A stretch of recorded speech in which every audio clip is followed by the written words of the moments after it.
आमच्यामध्ये जेव्हा गोव्याला मंगेशी देवस्थानामध्ये जेव्हा अभिषेक होतो, त्याच्यानंतर देवी महालक्ष्मी याचासुद्धा अभिषेक करायचा असतो, ओटी भरायची असते देवीची.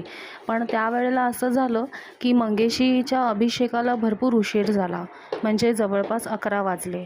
आणि देवी महालक्ष्मीच्या मंदिरामध्ये 10 पर्यंतच परवानगी असते अभिषेक आणि ओटी भरण्यासाठी. त्याच्यामुळे तिथे ओटी करताच आली नाही, भरताच आली नाही.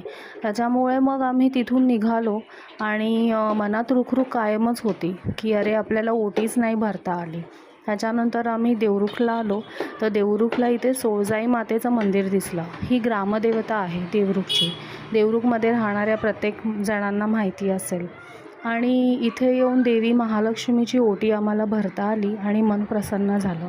सोळजाई मातेचीही मूर्ती इथे होती. त्याच्यानंतर हे ग्रामदेवतेचे मंदिर फार सुंदर आणि छान बनवले होते. तिथे एक होते गुरुजी, ते गाऱ्हाणंसुद्धा गाऊन दाखवत होते. हे सगळं नवीन छान वाटत होतं. मी इथे पहिल्यांदाच गेले. खरं तर माझे आई बाबा इथे बरेचदा जायचेच, म्हणजे त्यांचंच गाव असल्यामुळे ते नेहमीच इथे यायचे. पण माझ्याकडून ओटी मात्र इथे पहिल्यांदाच भरली गेली. त्याच्यामुळे बरंही वाटलं.